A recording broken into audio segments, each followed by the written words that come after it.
The Michael Hatfield RE/MAX team presents Real Estate and More. Bay Area real estate is different than in all of America. And why? What's up with home buyers? What's on sellers' minds? How is the market? And much, much more. Now, here's your host, Michael Hatfield. Well, welcome to the Real Estate and More show, and thank you for listening. We try to do better with our health, to live better, healthier, and longer. And who else could be better at sharing what one can do to improve ourselves than our next guest, well-known author, nutrition expert, exercise physiologist, and longevity specialist, Karen Owoc, spelled O-W-0-C. Welcome again to the show, Karen. It's good to see you. Well, thank you so much for having me back. It's our pleasure for sure. You always have such great things to share with us about our health. In fact, you have spent 20 years or more as a clinical exercise physiologist, having specialized in cardiopulmonary rehabilitation at the Palo Alto VA Medical Center. As it is easy to see, you are very dedicated to the subject of nutrition, fitness, and longevity, and you've discovered something just recently. What exactly inspired you into this career? And I think we've been over this once before, but I think our listeners need to hear. What inspired you to be so interested in other people?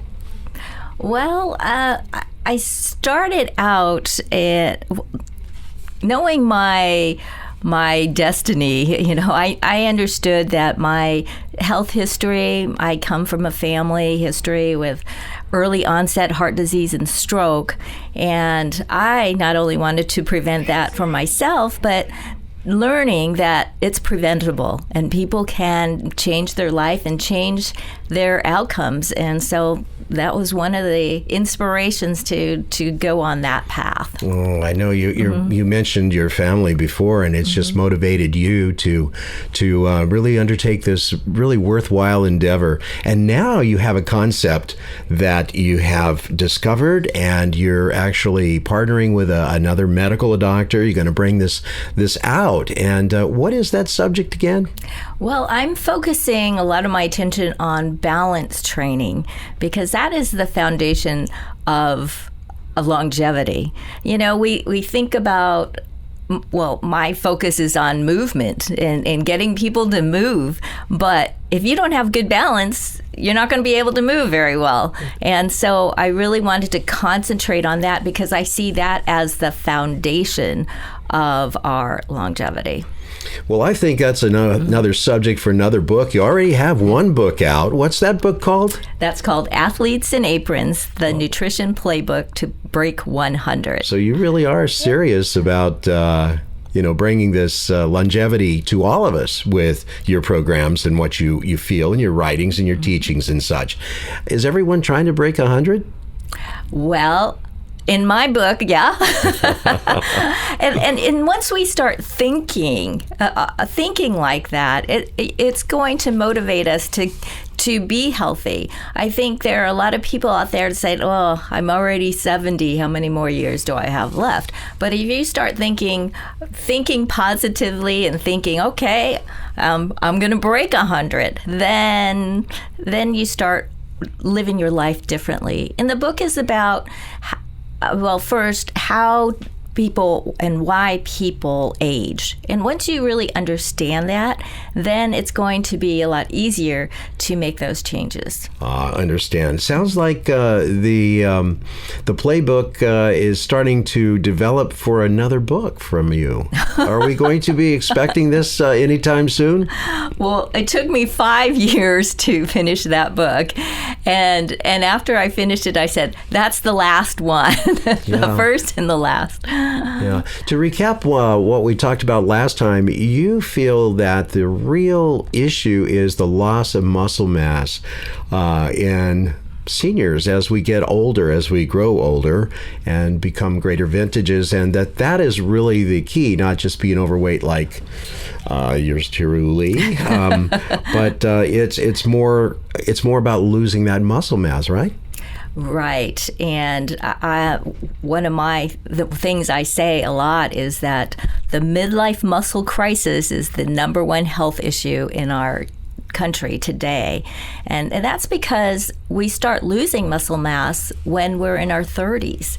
And, we start losing 3 to 8% of our muscle mass in those 10 years between 30 and 40, and then it continues to accelerate. The loss continues to accelerate as you get older. Once you hit 50, you're losing it, 5 to 10% per decade. So by the time you're in your 60s, 70s, you've lost a lot of muscle if you haven't been involved in any kind of intervention to prevent that loss. Wow. And then you fall, you break something, and that's really a tough thing to overcome, I believe, as we get older. So now, what is this new discovery, balance training? Well, we need to focus on balance training. A lot of people think, well, I could stand on one leg for a whole minute. And I said, well, that's great. And actually, that's one of my assessments. I like to look at how well people could stand on a one leg for however long they can. But that's not the only thing. When we look at balance training, there are 7 key elements that are involved in a program. And one of those is joint mobility. And then, I don't know, do you want me to name all 7? Absolutely. Let's go at it. Yeah, okay. Please. So joint mobility. And that's really important. People don't think about, my shoulders being tight. How does that affect my balance? Well, the thing is, we see so much of the rounded shoulders, the forward head posture. And when your shoulders and your head start migrating forward, your center of gravity is going to shift, and then you're going to be at a higher risk of falling if you don't know how to recover. Also, sensory function. We get our balance from 3 sensory systems: our eyes, our ears, as well as our sensory motor system. Then we have muscle strength. That's a real important part of the balance, as we talked about. And then muscle power. Do you know the difference between muscle power and muscle strength? Not really. So muscle power is being able to contract your muscles very quickly and powerfully. So it's a very different from, okay, so you're strong enough to walk across the street, but what if a car is coming and it's going to hit you? You need to bolt out of the way, and that requires muscle power. So a very important part of the balance training. Also, static balance. We have static balance, being able to balance when you're standing in one place. And then dynamic balance, that's another part, and that's a little different too. That's being able to recover and being able to stay balanced after movement. And then we have gait enhancement. I always look at someone and how they walk, because that will also affect their balance. Wow. So if somebody can stand on their one leg for 60 seconds, is that a good thing, or is this pretty much what we're talking about as a preliminary test, or is it other criteria that you use as you go forward? Well, I look at it as it tells me a lot about their stability, about their muscle strength, as well as any kind of muscle imbalances. A lot of people are weaker on one side than the other, and that will also put you at risk for a fall. So, but if you can balance on one leg, that's great, but that's not all of it, because most of the time when you're standing in one place, you are moving another body part. So you're moving your arms, like you're trying to reach for something in the top cabinet, and that's going to affect your balance. And if you're not able to recover and stand in one place, that's part of the static balance training. Wow, it sounds like there's a lot to it.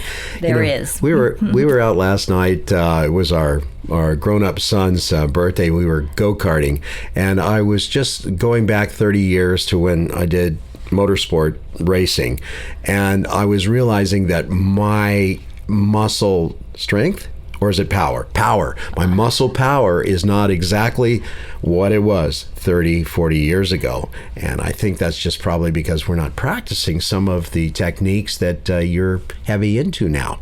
Well, that's really true. And that's when I test people's balance, especially their single leg balance, what they always say is, what happened to my balance? and it's a shock to them that they can't, because usually I'll ask, well, how do you feel? Do you feel pretty stable on your feet? And they say, oh, they feel very good about their balance. And then once I test them, they say, oh my gosh, what happened?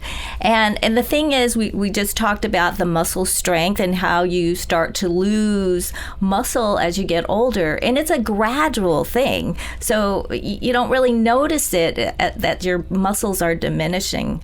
And so all of a sudden, at 65 maybe, you try to stand on one leg and think, oh my gosh, I am at a high risk of falling. So how do you test for your actual balance training and what should be done? How do you actually do that, Karen? So I do the single leg balance. I like to kind of get a good idea. I look at people as they walk. I look at their gait. Also their muscle strength, so testing how well they could sit down and stand up. Some people are, if you have something cooking on the stove, you're sitting down, all of a sudden you need to bolt up. Also muscle power. You have to stand up really quickly and then walk over to the stove, and that takes strength. So I look at how well they can sit and stand. Also looking at how fast they could walk. A slow gait is a real predictor of having a fall, because it usually indicates that they're not very active, so they're pretty immobile and they're pretty sedentary if their gait is so slow, and usually their stride is very short, and their feet, there's not much flexibility in the ankles, so you'll see shuffling too, which is also going to put them at a risk for a fall. Every time that I see you, you come into the studio, we talk or whatever, I notice myself trying to sit up more straight. And that's not to put light on what your endeavor is, because your endeavor is a very serious and it's a very good one for people that are on the, what did you call it? The back nine? The back nine, the back yes. Nine. The back nine of life. What is the back nine of life? So the back nine of life, that's the age when you hit 50 and then beyond. So that's you have the front nine, which is 0 to 49, and then 50 and beyond. That's the back nine. And a lot of people think of the back nine of life as well, things are going to start slowing down and declining. But that's only if that's the choice they make, because it doesn't have to be that way. And falls are not a natural part of life. People think, oh yeah, I fell, it's, I'm getting older. It is not, it's not a normal part of aging. So you really need to pay attention to that and make changes so that you don't have that fall, because it's life-changing. It's interesting. I keep going back to what Clint Eastwood said. Don't let the old man in. Don't let that mindset come into your way of thinking. Do something about it. Mm-hmm. And I think that I personally are the one that's going to have to do something about working on the gait, the balance, and doing the things that you say. We are listening to our amazing guest, Miss Karen Owoc, on the Real Estate and More Show. I'm your host, Michael Hatfield. Note that you can discover more information about balance training by going to KarenOwoc.com. That's KarenOwoc.com. We're going to take a quick break. We'll be right back. Michael Hatfield, RE/MAX team. With low housing inventory and constantly changing mortgage rates, buying or selling home is challenging. Choose an experienced team who cares. Here's Michael Hatfield. In a quiet cul-de-sac near the quaint town of Clayton, revel in the wonderfully tall ceilings and open and spacious elegance of this immaculate 3,321 square foot, 5-bedroom, 3-bath masterpiece. 22 Wordsworth Court in Concord boasts outdoor living at its its best with sparkling pool and newly built gazebo. Plenty of room for an RV or a possible ADU. Highly ranked schools in a warm, sensitive neighborhood here. Don't miss this dream home. Get help with buying or selling a home by calling the Michael Hatfield RE/MAX team at 925-322-7775. That's 925-322-7775. Or go to michaelhatfieldhomes.com. That's michaelhatfieldhomes.com.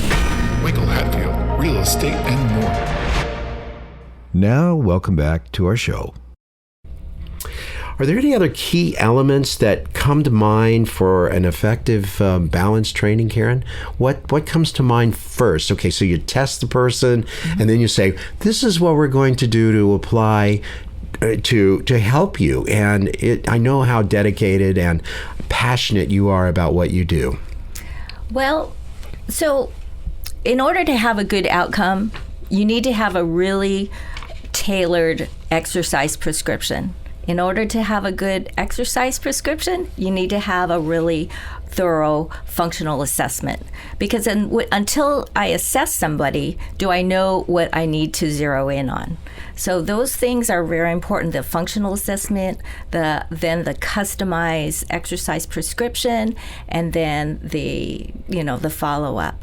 But consistency is the key to when it comes to, developing your balance and becoming more functional. We don't want to just live a long time, right? We want to live a very healthy, functional, independent life. We don't want to end up in a nursing home and being dependent on people to push us around and get us around. We want to do that ourselves, and that is very doable. And if we take control of that and we take steps to intervene. How does an on-again, off-again dieter put a person at a higher risk of falling? Oh my gosh. And I've worked with a lot of people that are chronic dieters, they're losing the weight, gaining it back, losing and gaining. So whenever you lose weight, 25% of that weight you lose is muscle mass.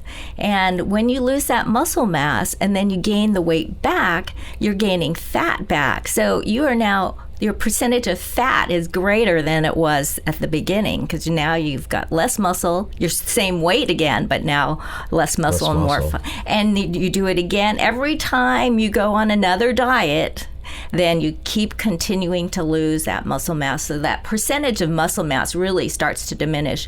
One of the questions I often ask is, have you been on any special diets? And usually comes out, yeah, I've been dieting for the last 20, 30 years.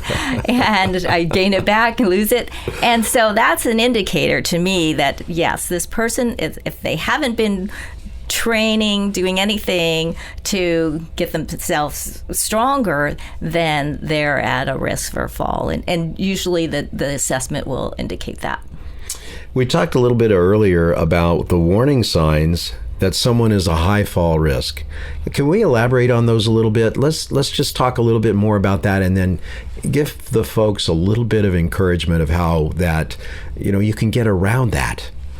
Well, you'll start some trips. People start tripping, and usually what I hear, oh yeah, I tripped, because I always ask my patients every week when I talk to them, like, did you have any falls or near falls? And then it starts to come out, well, yeah, I tripped on something that was just, well, that's very important too, and that's a warning sign.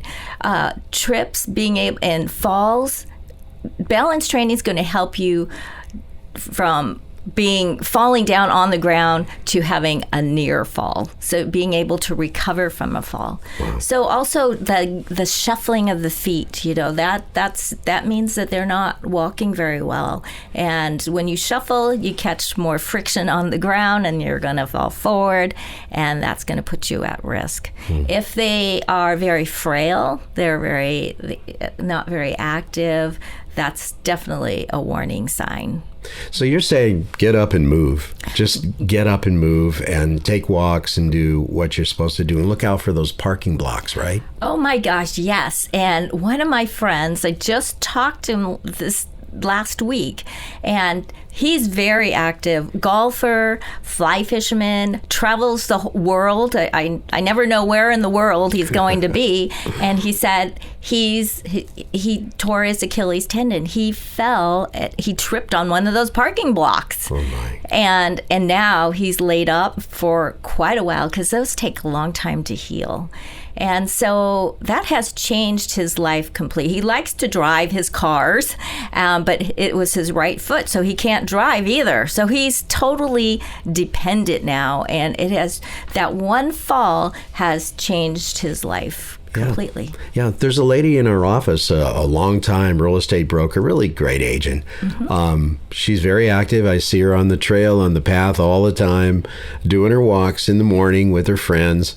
And she took a trip back east, and the next thing we hear is that she fell and broke her hip. And so now she's trying to recover from that. It's just awful. And 95% of hip fractures are from falls, and they really can change your life. I've seen so many that they don't really recover very well, and typically, if they're not in very good condition when it happens, it's very hard to recover. So it's much better to do prehab than rehab.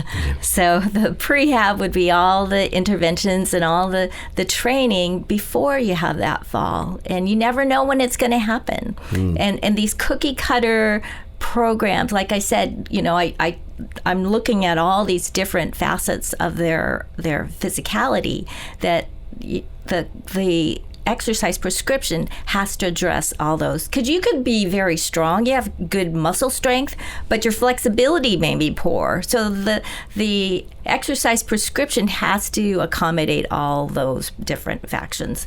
And you're only as strong as your weakest link. So that's something to remember too. Now, you mentioned a little bit earlier, you said these diets, on again, off again, you had a term for yo-yo diet. Yo-yo diet, she says. What can a person do to get that weight off? Because that's definitely a factor of how your balance is going to be. What do you recommend as a good diet for a person to get on, stay on, that is actually doable? No dieting. So that's what I recommend. First, get the diet out of your head, because when you think of diet, you think of it's something you go on and you can't wait to get off. And you want an eating plan that's going to start, and there's no real end. It's just something you follow for the rest of your life. There's no starting on Monday and quitting by Friday kind of thing. So first, really focus on more plant-based foods, and the muscles like plant-based protein. You do need more protein if you're going to, as you get older. So not overdone, but you do need a lot. You need more. So every meal or snack, think about adding some protein. Plant protein is best because that's what the muscles like. When you eat a lot of meat for protein, the muscles become very inflamed. You're in this inflammatory environment, and that's going to cause it's not going to induce muscle growth.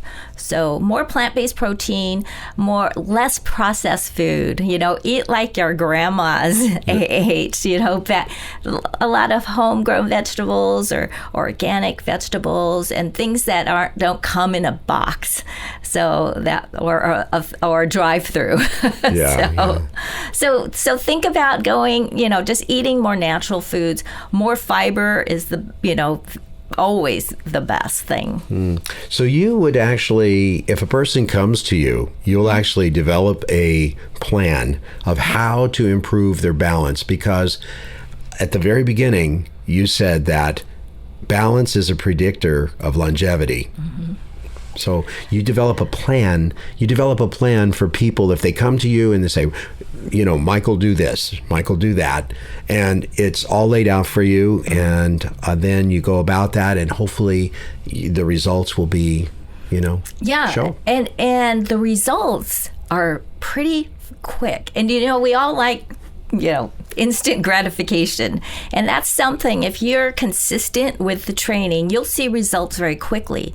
And so that's motivation in itself. You want to stick with it and continue. It's one of those, balance is not one of those things balance training is not something that you start and just say, okay, I've got it. I'm there. I'm done. It's something that you have to continue because your muscle, like we talked about, the muscles start to continue to decline and diminish. So you have to keep fighting to stay above that. The Japanese, this is really interesting because the Japanese did a study and they looked at over 1,400 men and women, 67 years old and older. And it was the first study that actually examined single leg balance and overall brain health. And they found that those people that couldn't stand on one leg for at least 20 seconds, they saw more microbleeds and small vessel disease in the brain, lower scores on cognitive tests, and ischemic strokes. So it's just, everything is very connected. Your balance with your movement, with the brain, all of it. Wow. So if you were to leave our audience today with some real conclusive thoughts to think about, what would they be, Karen? Well, I would say I want everyone to start thinking about balance, about what they're doing to enhance their balance. And by improving, when you improve your balance, and how it's going to change your life. Is it going to increase your functionality? Is it going to increase your independence? Is it increase your level of happiness? Because so many people this is the sad thing, they don't always go out because they're afraid they're going to fall. They kind of stay where they are, and they don't want to, rock the boat because they're afraid of falling. And that's sad. But not only frail people fall. People that like sports and are challenging themselves with pickleball. I see a lot of accidents with pickleball. My husband came home all skinned up. He had fallen on the pickleball Wound Care court. Center. There he goes. So yeah, balance training is for life. It's for sport. It's for living a long and independent life. Well, we're sure grateful to have you on the task because I can tell you're very passionate about it. I say stay active and don't let the old man in. A wonderful thing for people in the back nine to know that there's someone that actually is working towards helping people to enjoy the later stages in their life. Karen, it's been such a pleasure having you on the show again. Karen Owoc. Buy her book, Athletes with Aprons, The Nutrition Playbook to 100. Live longer, live better. Thank you for being on the show, Karen. You've been listening to the Real Estate and More Show. Interesting people, topics of the day like balance training and longevity, and of course, we talk about real estate. You can listen to archived Real Estate and More shows at michaelhatfieldhomes.com/radio. The Real Estate and More Show is now podcast on all major podcast directories as well. We'll be right back with our next special guest. Stay tuned.